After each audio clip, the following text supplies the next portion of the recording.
সুপ্রিয় দর্শক শ্রোতা সবাইকে অনেক ধন্যবাদ জানাচ্ছি।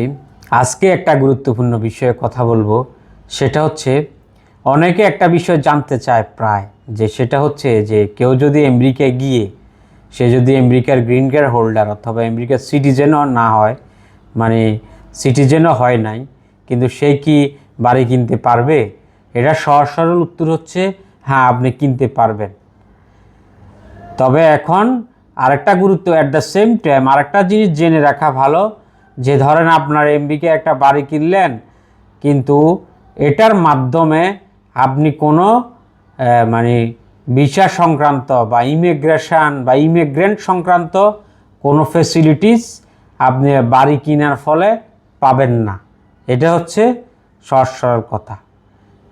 কেউ যদি ইউএসএ ট্যুরিস্ট ভিসায় গেল, B1 B2 ভিসায় ইউএসএতে গিয়ে, বা সে যদি একটা বাড়ি কেনে, সে ওখানে যখন যায় সে তখন ওখানে থাকতে পারবে, সে অ্যাসেটের মালিক।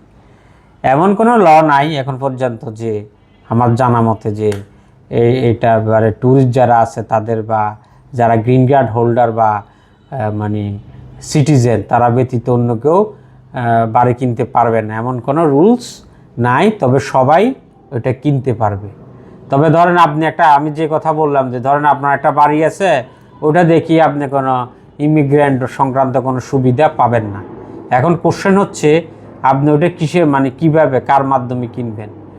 এখন আমেরিকায় বাড়ি বেচা কিনা করার জন্য ওখানে বিভিন্ন রিয়েল এস্টেট এজেন্ট আছে, ওই এজেন্টের মাধ্যমে আপনি কিনবেন।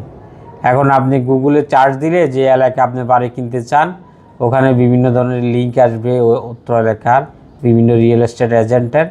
তারা আপনাকে বিভিন্ন বাড়ির সন্ধান দিবে এবং তারা কিছু কমিশন নেবে এবং বিভিন্ন ফর্মালিটিস মেনটেন করবে, আপনি আমেরিকায় বাড়ি কিনতে পারেন। তো দর্শক, আপনারা যারা বাড়ি কিনতে চান, আপনারা ওইভাবে আপনারা কিনতে পারেন। এটার জন্য গ্রিন কার্ড অথবা নাগরিকত্বর এটার সাথে কোনো সম্পর্ক নেই। তো সবাইকে অনেক ধন্যবাদ। আসসালামু আলাইকুম।